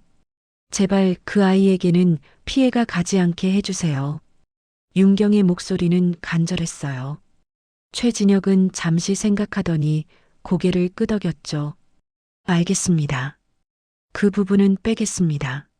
하지만 그의 약속을 윤경은 믿을 수 없었어요. 레스토랑을 나서며 그녀는 깊은 한숨을 쉬었고 앞날이 걱정되기 시작했죠. 한편 그날 밤 이연은 새 집에서 짐을 정리하고 있었어요. 깨끗한 방이었고 창문으로 들어오는 달빛이 밝았죠. 드디어 제대로 된 집이 생겼어요. 그는 중얼거렸어요. 하지만 마음 한쪽은 윤경이 걱정되었고 그녀의 우울한 표정이 계속 떠올랐죠. 무슨 일이 있는 걸까요? 도와드릴 수 있으면 좋을 텐데요. 이연은 창밖을 바라보며 생각했어요. 같은 하늘 아래 윤경도 창밖을 보고 있었고 두 사람은 같은 달을 바라보고 있었죠. 기자의 그림자가 두 사람 사이에 드리워지고 있었지만 아직 이연은 아무것도 몰랐고 윤경은 혼자 무거운 짐을 지고 있었다. 그러나 윤경은 최진혁을 믿을 수 없었어요. 며칠이 지났지만 불안감은 사라지지 않았고 밤마다 악몽에 시달렸죠. 그녀는 결국 확실한 증거가 필요하다고 판단했고 보육원을 찾아가기로 결심했어요. 이윽고 어느 토요일 오후 윤경은 24년 만에 그 보육원 앞에 섰어요. 건물은 예전과 달라져 있었고 새로 단장한 외벽이 깨끗하게 빛났죠. 하지만 그녀에게는 여전히 그날 밤의 기억이 생생했고 눈 내리던 겨울밤이 떠올랐어요. 들어가야죠. 이제는요. 윤경은 깊게 숨을 들이쉬며 중얼거렸어요. 그리고 천천히 문을 열고 안으로 들어갔죠. 한편 원장실 문을 두드렸고 익숙한 목소리가 들려왔어요. 문이 열렸고 나이든 원장이 윤경을 보며 놀란 표정을 지었죠. 윤경 씨, 직접 오실 줄은 몰랐어요. 원장님, 오랜만이에요. 꼭 확인하고 싶은 게 있어서 왔어요. 윤경은 조심스럽게 말했어요. 원장은 고개를 끄덕이며 그녀를 안으로 들어오라고 손짓했죠. 앉으세요. 무엇을 확인하고 싶으신가요? 그 아이요. 이연희에 관한 모든 기록을 보고 싶어요. 윤경의 목소리는 떨렸지만 단호했어요. 원장은 잠시 망설이다가 일어나서 서랍을 열었고 낡은 파일 하나를 꺼냈죠. 여기 있습니다. 24년간 보관해온 기록이에요. 원장은 파일을 건넸어요. 윤경은 떨리는 손으로 파일을 받아들었고 천천히 펼쳤죠. 결국 첫 페이지에는 아이의 사진이 붙어 있었어요. 갓난아기였고 작고 연약한 모습이었죠. 윤경은 그 사진을 보며 눈물이 흘러내렸고 손으로 사진을 쓰다듬었어요. 이 아이가 이연이에요. 당신의 아들이죠. 원장이 부드럽게 말했어요. 윤경은 고개를 끄덕였고 다음 페이지를 넘겼죠. 이윽고 성장 기록이 나왔어요. 키와 몸무게, 건강 상태가 꼼꼼하게 기록되어 있었고 매년 찍은 사진도 함께 있었죠. 윤경은 한 장 한 장 넘기며 아들의 성장 과정을 처음으로 보게 되었고 가슴이 미어졌어요. 원장님, 이 흉터요. 귓불 아래 흉터가 보이는 사진이 있나요? 윤경이 물었어요. 원장은 파일을 넘기다가 한 장을 가리켰죠. 여기 있어요. 5살 때 찍은 사진인데 흉터가 선명하게 보이죠. 윤경은 그 사진을 자세히 들여다봤어요. 작은 귓불 아래 초승달 모양의 흉터가 또렷하게 보였고 출산 당시 생긴 그 상처가 분명했죠. 맞아요. 이게 확실한 증거예요. 윤경은 속삭였어요. 눈물이 멈추지 않았고 손이 떨렸죠. 한편 원장은 차를 한 잔 따라 윤경에게 건넸어요. 윤경은 차를 받아들었지만 마시지 못했고 그저 잠만 응시했죠. 원장님, 제가 물어봐도 될까요? 그 아이는 행복했나요? 저 때문에 힘들어하진 않았나요? 솔직히 말씀드리면 쉽지 않았어요. 다른 아이들처럼 부모님이 오는 날이면 혼자 구석에 앉아 있곤 했죠. 원장의 말에 윤경은 가슴이 찢어지는 것 같았어요. 고개를 떨구었고 눈물이 뚝뚝 떨어졌죠. 하지만 착한 아이였어요. 누구에게도 화내지 않았고 성실하게 자랐어요. 당신이 보낸 후원금 덕분에 학교도 잘 다녔고요. 그게 무슨 위로가 되나요? 엄마로서 아무것도 해주지 못했는데요. 윤경은 목이 메어 말했어요. 원장은 그녀의 손을 잡았고 따뜻하게 말했죠. 지금이라도 찾았잖아요. 늦지 않았어요. 정말 그럴까요? 용서받을 수 있을까요? 그건 이연희가 결정할 일이에요. 하지만 진심을 다한다면 분명 통할 거예요. 원장은 격려했어요. 윤경은 고개를 끄덕였지만 여전히 두려움이 컸죠. 결국 윤경은 파일을 복사해달라고 부탁했어요. 원장은 흔쾌히 승낙했고 사진과 기록들을 정성스럽게 복사해 주었죠. 이걸 가지고 가세요. 당신의 것이니까요. 감사합니다, 원장님. 정말 감사해요. 윤경은 파일을 꼭 안았어요. 그것은 24년간 잃어버렸던 시간의 조각들이었고 아들의 삶의 흔적이었죠. 이윽고 보육원을 나서며 윤경은 주차장에서 차 안에 앉았어요. 파일을 펼쳐 다시 한번 사진들을 봤고 아들의 얼굴을 하나하나 기억 속에 새겼죠. 이제는 말해야 해요. 더 이상 미룰 수 없어요. 그녀는 중얼거렸어요. 하지만 용기가 쉽게 나지 않았고 손이 떨렸죠. 한편 그날 저녁 윤경은 이연에게 문자를 보냈어요. 짧은 문자였지만 마음을 담았었죠. 내일 시간 있으세요? 꼭 하고 싶은 얘기가 있어요. 잠시 후 이연의 답장이 왔어요. 네, 괜찮아요. 몇 시에 어디서 만날까요? 오후 3시, 호텔 근처 공원에서 만나요. 조용한 곳이 좋을 것 같아요. 알겠어요. 그때 뵐게요. 윤경은 전화기를 내려놓았어요. 가슴이 두근거렸고 내일이 두렵기도 하고 기대되기도 했죠. 결국 그날 밤 윤경은 잠을 이룰 수 없었어요. 침대에 누워 천장을 바라봤고 내일 할 말을 수없이 연습했죠. 이연 씨, 사실은요. 아니, 너무 직설적이에요. 저한테 중요한 비밀이 있어요. 이것도 이상해요. 당신의 엄마가 누군지 알고 싶지 않으세요. 너무 강압적이에요. 윤경은 계속 중얼거렸어요. 하지만 완벽한 말은 찾을 수 없었고 마음만 복잡해졌죠. 한편 같은 시각 이연도 잠들지 못하고 있었어요. 윤경의 문자가 마음에 걸렸고 무슨 일인지 궁금했죠. 무슨 얘기를 하려는 걸까요? 좋은 일일까요? 나쁜 일일까요? 그는 중얼거렸어요. 하지만 곧 고개를 저었고 긍정적으로 생각하려 했죠. 뭐든 괜찮아요. 윤경 씨니까요. 이연은 창밖을 바라봤어요. 달이 밝게 빛나고 있었고 별들도 반짝였죠. 이윽고 다음 날 오후가 되었어요. 윤경은 공원에 일찍 도착했고 벤치에 앉아 기다렸죠. 손에는 보육원에서 받아온 파일이 들려 있었고 그것을 꼭 안고 있었어요. 용기를 내야 해요. 이제는요. 그녀는 속삭였어요.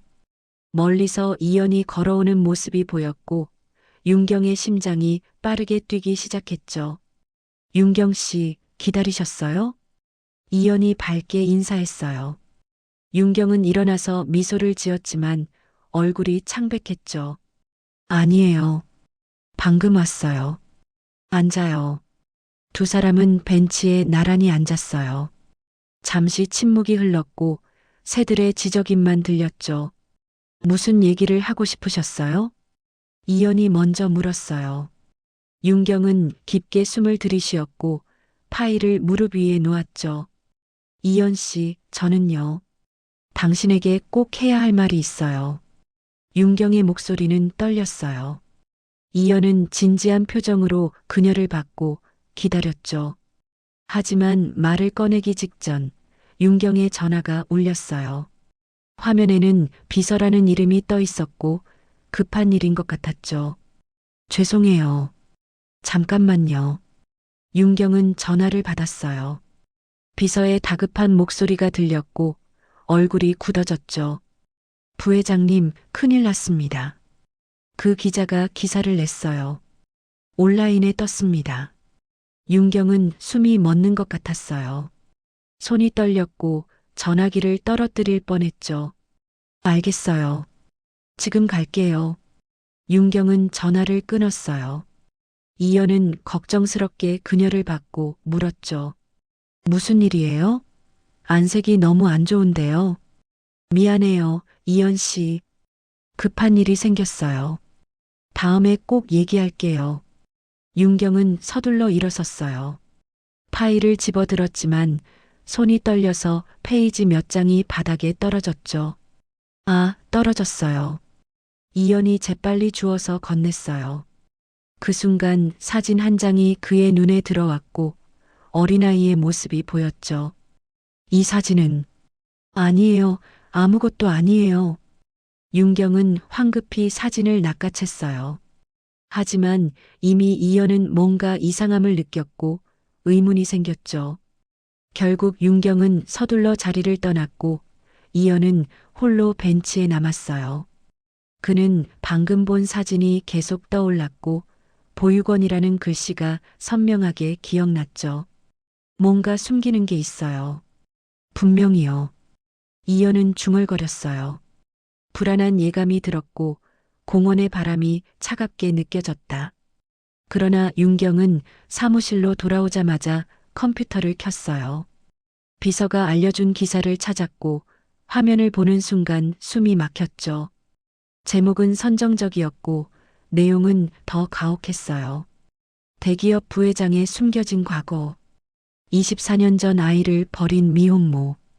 기사는 윤경의 과거를 낱낱이 파헤쳤어요. 보육원 이름, 시기, 그리고 아이, K라는 이니셜까지 모두 공개되어 있었죠. 댓글은 이미 수백 개가 달려 있었고 대부분 비난이었어요.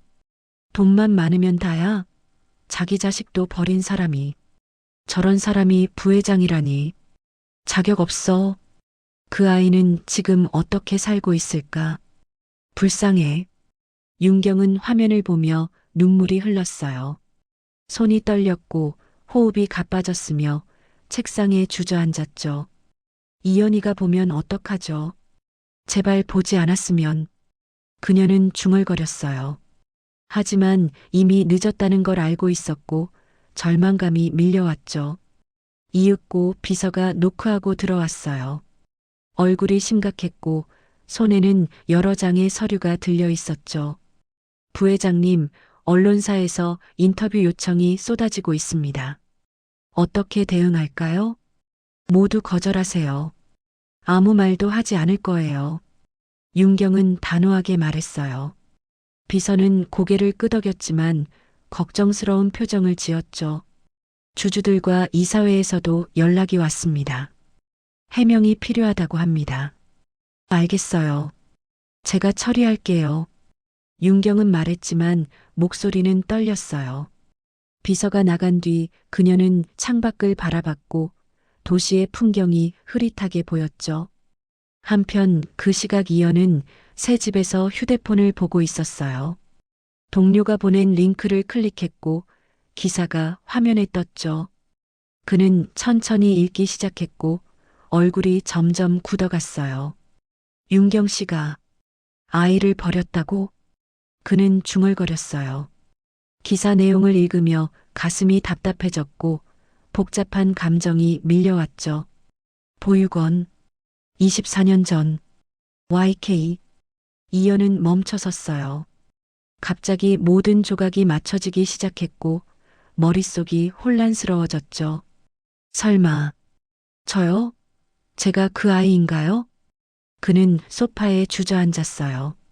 손이 떨렸고 휴대폰을 떨어뜨릴 뻔했죠. 결국 이연은 윤경이 공원에서 떨어뜨렸던 사진을 떠올렸어요. 보육원이라는 글씨, 어린아이의 모습, 그리고 윤경의 당황한 얼굴이 생생하게 기억났죠. 그래서 그렇게 잘해주셨던 거예요. 죄책감 때문에요. 이연은 쓴웃음을 지었어요. 가슴이 무너져 내렸고 배신감이 밀려왔죠. 저를 불쌍히 여긴 거예요. 버린 자식이니까요. 그는 중얼거렸어요. 눈물이 흘렀지만 닦지 않았고 그대로 흘러내리게 두었죠. 이윽고 윤경의 전화가 걸려왔어요. 이연은 화면을 보며 망설였고 한참을 고민하다가 받지 않았죠. 다시 전화가 왔지만 또 거절했어요. 지금은 말하고 싶지 않아요. 아직은요. 그는 속삭였어요. 휴대폰을 소파에 던졌고 두 손으로 얼굴을 감쌌죠. 한편 윤경은 계속 전화를 걸었지만 이연은 받지 않았어요. 불안감이 커졌고 가슴이 조여왔죠. 제발 받아줘요. 설명하고 싶어요. 그녀는 중얼거렸어요. 하지만 전화는 계속 거절되었고 결국 문자를 보냈죠. 이연 씨, 저예요. 기사 봤어요. 꼭 만나서 얘기하고 싶어요. 오해가 있어요. 제발 연락 주세요. 문자를 보낸 뒤 윤경은 답장을 기다렸어요. 하지만 아무 답도 오지 않았고 시간만 흘러갔죠. 결국 다음 날 아침이 되었어요. 윤경은 밤새 한숨도 자지 못했고 눈가가 퉁퉁 부어 있었죠. 그녀는 이연의 집 앞으로 갔고 문 앞에 서서 초인종을 눌렀어요. 이연 씨, 저예요. 윤경이에요. 문 열어줘요. 아무 대답이 없었어요. 윤경은 다시 눌렀고 간절하게 불렀죠. 제발요. 설명할 기회를 주세요. 오해예요. 이윽고 문이 열렸어요. 이연이 서 있었고 얼굴은 창백했으며 눈은 충혈되어 있었죠. 무슨 오해요? 기사 내용이 사실 아니에요? 이연의 목소리는 차갑고 날카로웠어요. 윤경은 숨이 막혔고 말을 잇지 못했죠. 맞아요. 하지만, 하지만 뭐요? 변명하려는 거예요? 이연은 단호하게 말했어요. 윤경은 눈물이 흘렀고 손을 뻗었지만 이연은 물러섰죠. 저도 그 아이예요. 맞죠? 당신이 버린 아이요. 이연 씨, 대답해 주세요. 제가 당신의 아들이에요? 이연의 목소리는 떨렸지만 단호했어요. 윤경은 고개를 숙였고 천천히 고개를 끄덕였죠. 네, 맞아요. 당신은 제 아들이에요. 그 순간 침묵이 흘렀어요. 이연은 벽에 기댔고 다리에 힘이 풀렸죠. 왜요? 왜 버렸어요? 사정이 있었어요. 어쩔 수 없었어요. 무슨 사정이든 아이를 버린 건 변하지 않잖아요. 이연이 소리쳤어요. 윤경은 고개를 들었고 눈물이 주르륵 흘렀죠. 미안해요. 정말 미안해요. 하지만 단 하루도 잊은 적 없어요. 미안하다고 다 해요? 24년 동안 저 혼자 살아왔는데요. 알아요. 알고 있어요. 제 잘못이에요. 윤경은 무릎을 꿇었어요. 이연은 그녀를 내려다봤고 가슴이 찢어지는 것 같았죠. 왜 이제 와서 나타난 거예요? 죄책감 때문이에요? 아니에요. 당신을 사랑해서예요. 보고 싶어서요. 사랑이요? 버린 게 사랑이에요? 이연의 목소리는 비웃음이 섞여 있었어요. 윤경은 고개를 저었고 손을 뻗었죠. 제발 기회를 주세요. 설명할게요. 지금 필요 없어요. 나가주세요. 이연은 문을 가리켰어요. 윤경은 일어섰지만 움직이지 못했고 간절히 봤죠. 이연 씨, 나가주세요. 이연이 다시 소리쳤어요. 윤경은 비틀거리며 문 밖으로 나왔고 문이 닫혔죠. 결국 윤경은 복도에 주저앉았어요. 눈물이 멈추지 않았고 가슴이 무너져 내렸죠. 미안해요. 정말 미안해요. 그녀는 계속 중얼거렸어요. 하지만 아무도 듣지 않았고 복도는 조용했죠. 한편 이연은 문 뒤에 기대어 섰어요. 그도 눈물이 흘렀고 주먹을 쥐었죠. 엄마, 엄마라고 불러야 하나요? 그는 속삭였어요. 하지만 그 단어는 입 밖으로 나오지 않았고 목에 걸렸죠. 진실의 무게는 두 사람을 짓눌렀고 24년간 쌓인 그리움과 상처가 폭발한 순간이었다. 그러나 윤경은 포기하지 않았어요. 이연이 문을 닫은 뒤에도 그녀는 매일 그의 집 앞을 찾았고 조용히 기다렸죠. 첫날은 문 앞에 도시락을 두고 갔고 둘째 날은 짧은 편지를 남겼어요. 이연 씨, 오늘도 기다렸어요. 당신이 나올 때까지 계속 올 거예요. 마이너스 윤경. 하지만 이연은 나오지 않았어요. 도시락은 그대로 남아 있었고 편지도 읽지 않은 것 같았죠. 이윽고 일주일이 지났어요. 윤경은 매일 퇴근 후 이연의 집 앞으로 갔고 벤치에 앉아 몇 시간씩 기다렸죠. 비가 오는 날에도 우산을 쓰고 앉아 있었고 바람이 부는 날에도 코트를 여미고 버텼어요. 오늘도 안 나오시네요. 그녀는 중얼거렸어요. 하지만 자리를 뜨지 않았고 끝까지 기다렸죠. 한편 이연은 창문 틈으로 그녀를 보고 있었어요. 매일 같은 자리에 앉아 기다리는 윤경의 모습이 보였고 가슴이 복잡해졌죠. 왜 계속 오는 거예요? 포기하면 될 텐데요. 그는 중얼거렸어요. 하지만 발걸음은 문 쪽으로 향하지 않았고 그저 멀리서 바라볼 뿐이었죠. 결국 어느 눈 내리는 저녁이었어요. 윤경은 여전히 벤치에 앉아 있었고 어깨 위로 눈이 쌓이고 있었죠. 그녀는 떨고 있었지만 일어서지 않았고 이연의 집 현관만 바라봤어요. 추울 텐데 왜 저러시는 거예요? 이연은 창가에 서서 그녀를 봤어요. 가슴 한쪽이 저려왔고 외면하기 어려웠죠. 그래도 아직은 용서할 수 없어요. 그는 커튼을 닫았어요. 하지만 마음은 계속 윤경에게 머물러 있었고 잠을 이룰 수 없었죠. 이윽고 다음 날 아침 이연이 출근하려고 문을 열었을 때 윤경이 계단에 앉아 있었어요. 그녀는 밤새 그곳에 있었던 것 같았고 얼굴이 창백했으며 입술은 파랗게 질려 있었죠. 윤경 씨, 이연은 놀라서 달려갔어요. 윤경은 고개를 들었고 힘없이 미소 지었죠. 미안해요. 깜빡 잠들었나 봐요. 밤새 여기 계셨어요? 미쳤어요? 이연의 목소리는 화난 것 같았지만 걱정이 섞여 있었죠. 윤경은 일어서려다 비틀거렸고 이연이 재빨리 붙잡았어요. 조심하세요.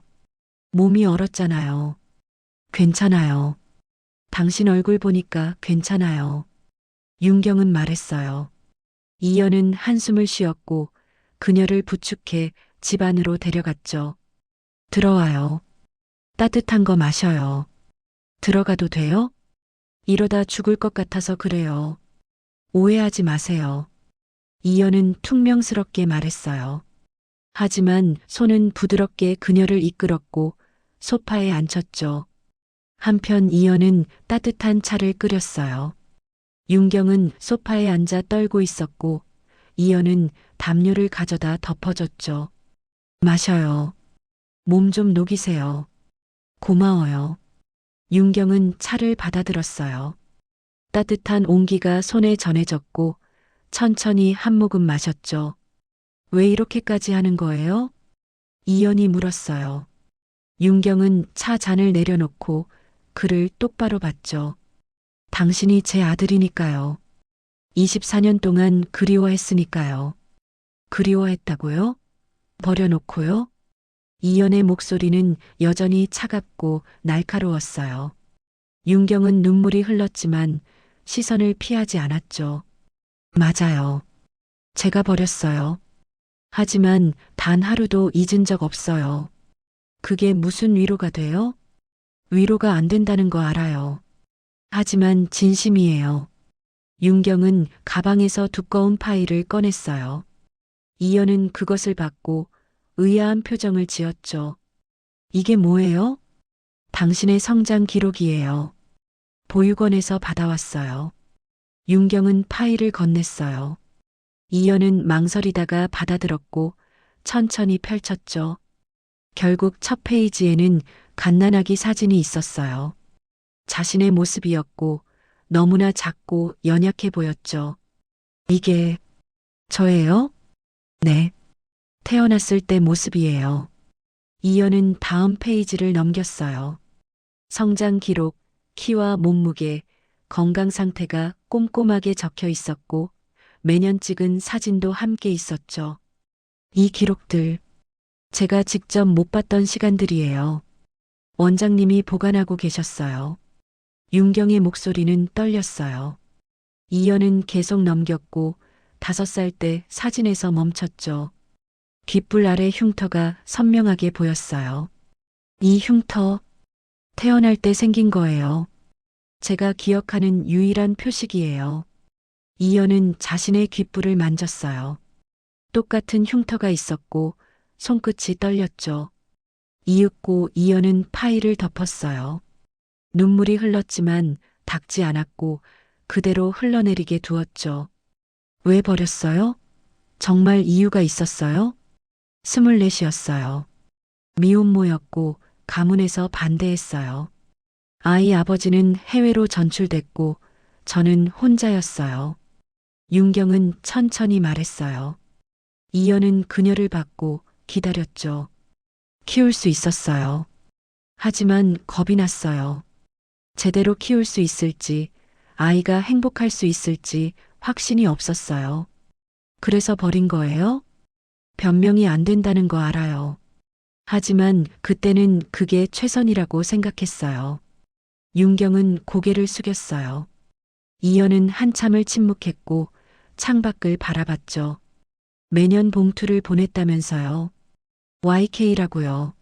네, 제 이니셜이에요. 윤경. 그걸로 책임을 다했다고 생각하세요? 아니요. 절대 아니에요. 그건 제 죄책감을 덜려는 것뿐이었어요. 윤경은 솔직하게 말했어요. 이연은 그녀를 봤고 복잡한 감정이 얼굴에 드러났죠. 한편 잠시 침묵이 흘렀어요. 두 사람은 아무 말도 하지 않았고 시계 소리만 들렸죠. 용서해달라는 건 아니에요. 윤경이 먼저 입을 열었어요.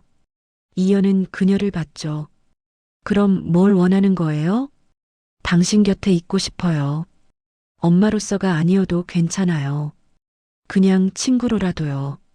친구요? 네. 억지로 관계를 맺자는 게 아니에요.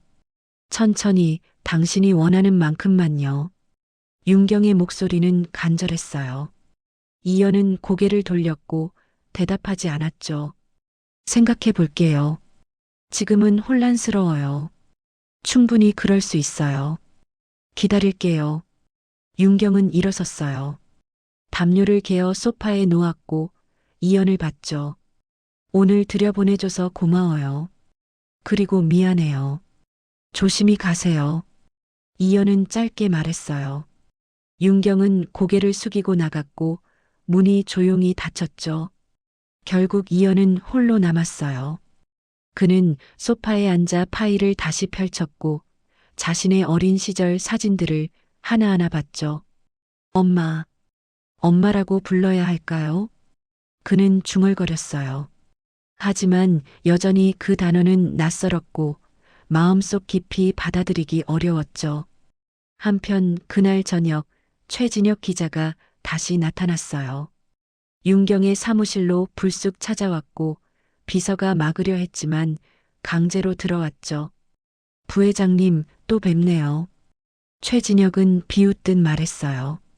윤경은 그를 차갑게 받고 일어섰죠. 뭐하러 왔어요? 이미 원하는 거 다 했잖아요. 후속 기사를 준비 중입니다. 당신의 아들 이야기를요. 안 돼요. 윤경이 소리쳤어요. 최진혁은 웃으며 손을 저었죠. 당신이 결정할 수 있는 게 아니에요. 이건 공익이니까요. 그 아이는 아무 잘못이 없어요. 제발 그 아이만은 건드리지 마세요. 윤경의 목소리는 절박했어요. 최진혁은 잠시 생각하는 척하더니 말했죠. 돈을 더 내면 생각해보죠. 당신, 정말 비열하네요. 비즈니스예요, 부회장님. 최진혁은 명함을 던지고 나갔어요. 윤경은 주저앉았고 손이 떨렸으며 숨이 가빠졌죠. 이연희를 지켜야 해요. 반드시요. 그녀는 중얼거렸어요. 하지만 방법이 보이지 않았고 절망감만 커져갔죠. 그날 밤 윤경은 혼자 앉아 눈물을 흘렸어요. 24년간 쌓인 죄책감과 후회, 그리고 아들에 대한 그리움이 한꺼번에 쏟아졌고 감당하기 어려웠다. 그러나 다음 날 오후 윤경은 최진혁과 다시 만나기로 했어요. 그녀는 더 이상 물러설 곳이 없었고 이연을 지키기 위해서라면 무엇이든 할 준비가 되어 있었죠. 마지막입니다. 이번엔 정말 끝이에요. 윤경은 봉투를 건네며 단호하게 말했어요. 최진혁은 봉투를 받아들었고 내용물을 확인했죠. 현명한 선택입니다. 아들분에 대한 기사는 쓰지 않겠습니다. 약속 지키세요. 만약 어기면 법적으로 대응할 거예요. 윤경의 목소리는 차갑고 날카로웠어요. 최진혁은 어깨를 으쓱하며 일어섰고 레스토랑을 나갔죠. 이윽고 윤경은 홀로 남았어요. 그녀는 창밖을 바라봤고 깊은 한숨을 쉬었죠. 이제 끝났어요. 이연희는 안전해요. 그녀는 중얼거렸어요. 하지만 안도감보다는 허탈함이 밀려왔고 몸에 힘이 빠졌죠. 한편 레스토랑을 나서던 윤경은 갑자기 어지러움을 느꼈어요. 시야가 흐려졌고 다리에 힘이 풀렸으며 그대로 쓰러지려는 순간 누군가 그녀를 붙잡았죠. 윤경 씨, 이연의 목소리였어요. 그는 우연히 근처를 지나다가 윤경을 받고 급히 달려왔죠. 괜찮아요? 얼굴이 창백해요. 이연 씨, 왜 여기? 윤경은 희미하게 말했어요. 그리고 의식을 잃으며 이연의 품에 쓰러졌죠. 윤경 씨, 정신 차려요. 이연은 다급하게 그녀를 흔들었어요. 하지만 반응이 없었고 그는 즉시 119에 전화를 걸었죠. 결국 구급차가 도착했고 윤경은 병원으로 실려갔어요. 이연은 함께 구급차에 탔고 그녀의 손을 꼭 잡았죠. 제발 괜찮아야 해요. 아직 할 말이 많은데요. 그는 중얼거렸어요. 손이 떨렸고 가슴이 답답했죠. 이윽고 병원에 도착했고 윤경은 응급실로 들어갔어요. 이연은 밖에서 기다렸고 복도를 왔다 갔다 하며 초조하게 시간을 보냈죠. 왜 이렇게 오래 걸리는 거예요? 그는 중얼거렸어요. 시간은 느리게 흘렀고 매 순간이 길게 느껴졌죠. 한편 1시간쯤 지나 의사가 나왔어요. 이연은 급히 다가갔고 물었죠. 어떻게 됐어요? 괜찮아요? 과로와 스트레스로 쓰러지신 겁니다. 며칠간 푹 쉬셔야 해요. 생명에는 지장 없어요? 네, 큰 문제는 없습니다. 안정을 취하면 회복될 거예요. 의사는 안심시켰어요. 이연은 가슴을 쓸어내렸고 안도의 한숨을 쉬었죠. 면회 가능해요? 네, 곧 병실로 옮길 겁니다. 조용히 계시면 돼요. 이연은 고개를 끄덕였어요. 잠시 후 윤경은 병실로 옮겨졌고 이연은 조용히 안으로 들어갔죠. 결국 윤경은 침대에 누워 있었어요. 얼굴은 여전히 창백했지만 숨소리는 안정적이었고 평온해 보였죠. 이연은 의자를 당겨 침대 옆에 앉았고 그녀를 바라봤어요. 많이 힘드셨나 봐요. 그는 속삭였어요. 윤경의 손을 조심스럽게 잡았고 따뜻한 온기가 전해졌죠. 이윽고 윤경이 천천히 눈을 떴어요. 시야가 흐릿했다가 점차 선명해졌고 이연의 얼굴이 보였죠. 이연 씨, 깨어나셨어요. 많이 놀랐어요. 이연은 안도하며 말했어요. 윤경은 미소를 지었고 손을 꼭 잡았죠. 왜 여기 있어요? 화났을 텐데요. 화났죠. 아직도요. 하지만 쓰러지는 걸 보고 그냥 갈 수는 없었어요. 이연은 솔직하게 말했어요. 윤경은 눈물이 핑 돌았고 고개를 끄덕였죠. 고마워요. 정말로요. 천천히 말해요. 아직 몸이 약해요. 이연이 말했어요. 윤경은 숨을 고르며 천천히 말을 이어갔죠. 이연 씨, 저는요. 당신을 정말 사랑해요. 엄마로서 한 사람으로서요. 알아요. 이제 알겠어요. 용서해달라는 게 아니에요. 그냥 알아줬으면 해요. 제 마음을요. 윤경의 목소리는 떨렸어요. 이연은 한참을 침묵했고 창밖을 바라봤죠. 한편 잠시 후 이연이 입을 열었어요. 목소리는 여전히 조심스러웠지만 이전보다는 부드러웠죠. 처음에는 정말 화났어요. 배신당한 것 같았고 불쌍하게 여긴다는 생각에 자존심도 상했어요. 미안해요. 하지만 파일을 보고 윤경 씨가 매일 기다리는 모습을 보면서 생각이 조금씩 바뀌었어요. 이연은 말을 이었어요.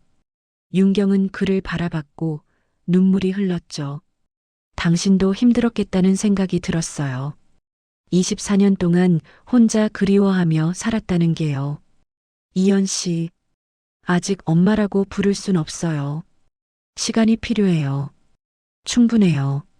그것만으로도 충분해요. 윤경은 울었어요. 이연은 그녀의 손을 더 꼭 잡았고 따뜻하게 말했죠. 하지만 천천히 알아가고 싶어요. 당신이라는 사람을요. 정말요? 정말 괜찮아요? 네. 조금씩이요. 억지로는 안 돼요. 물론이에요. 당신이 원하는 속도로요. 윤경은 환하게 웃었어요. 이연도 따라 미소 지었고 두 사람 사이에 따뜻한 공기가 흘렀죠. 이윽고 이연은 문득 물었어요. 목소리는 호기심이 섞여 있었죠. 윤경 씨, 혹시 향 기억해요?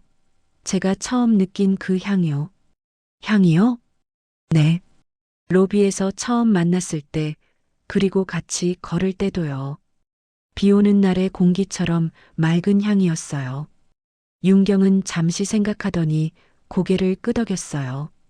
눈가가 촉촉해졌고 미소가 번졌죠. 그게 뭔지 알아요? 뭔데요? 엄마의 향이래요. 아기가 엄마를 알아보는 본능적인 감각이래요. 이연은 놀라 눈을 크게 떴어요. 윤경은 그의 손을 쓰다듬으며 말했죠. 당신이 저를 알아본 거예요. 머리가 아니라 가슴으로요. 그럴 수 있어요? 저는 믿고 싶어요. 피는 속일 수 없다고요. 이연은 한참을 생각했어요. 그리고 천천히 고개를 끄덕였고 작게 웃었죠. 그럼 이제는 향이 아니라 온도로 기억될 거예요. 온도요? 네. 따뜻한 온도요. 당신 손의 온기, 목소리의 온기, 마음의 온기요. 윤경은 눈물을 흘리며 웃었어요. 이연도 눈시울이 붉어졌고 두 사람은 손을 맞잡은 채 한참을 그렇게 앉아 있었죠. 결국 며칠 후 윤경은 퇴원했어요. 이연이 그녀를 데리러 왔고 짐을 들어주며 병원을 나섰죠. 오늘 뭐 하세요? 이연이 물었어요. 윤경은 고개를 갸웃하며 대답했죠. 특별한 계획은 없어요. 왜요? 제 집에서 같이 밥 먹어요. 제가 해줄게요. 정말요? 요리할 줄 알아요? 라면 정도는요. 이연은 쑥스럽게 웃었어요. 윤경은 환하게 웃으며 고개를 끄덕였죠. 좋아요. 라면도 충분해요. 한편 두 사람은 이연의 집으로 갔어요.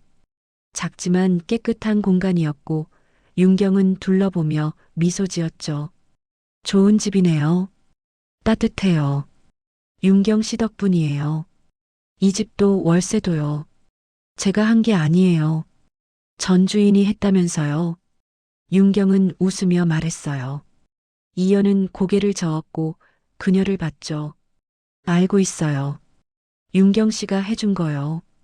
윤경은 당황했지만 부인하지 않았어요.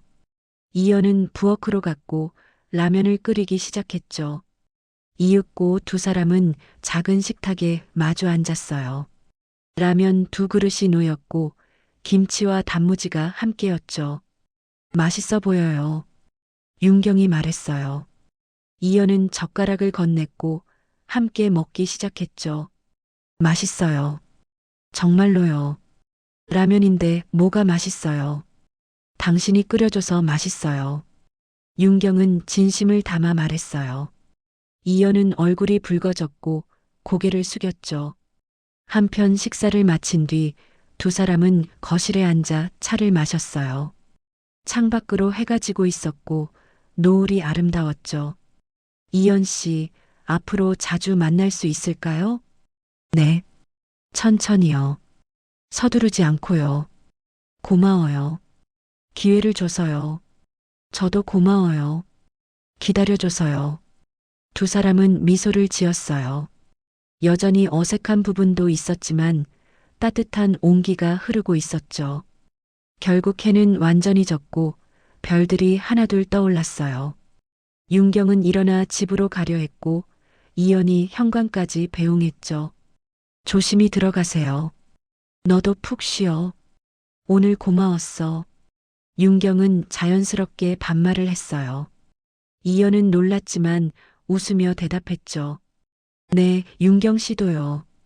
언젠가는 엄마라고 불러줄 거죠? 언젠가는요. 약속은 못하지만요. 그걸로 충분해요. 윤경은 손을 흔들며 떠났어요. 이연은 그녀가 사라질 때까지 지켜봤고 문을 닫았죠. 이윽고 이연은 창가에 서서 밤하늘을 바라봤어요. 별이 빛나고 있었고 마음은 평온했죠. 향이 아니라 온도로 기억될 거예요. 따뜻한 온도로요. 그는 속삭였어요. 가슴 한쪽이 따뜻해졌고 처음으로 가족이라는 단어가 낯설지 않게 느껴졌죠. 한편 윤경도 차 안에서 하늘을 바라봤어요. 눈물이 흘렀지만 이번엔 행복한 눈물이었고 웃음이 나왔죠. 고마워요. 기회를 줘서요. 천천히 좋은 엄마가 될게요. 그녀는 중얼거렸어요. 엔진을 켰고 집으로 향했죠. 그날의 로비에서 시작된 인연은 24년의 시간을 거쳐 다시 이어졌어요. 완벽한 해피엔딩은 아니었지만 두 사람은 함께 걸어갈 준비가 되어 있었고 그것만으로도 충분했다. 오늘 이야기가 마음에 드셨다면 구독과 좋아요, 알림 설정 잊지 마세요. 여러분의 따뜻한 댓글은 저에게 정말 큰 힘이 됩니다. 끝.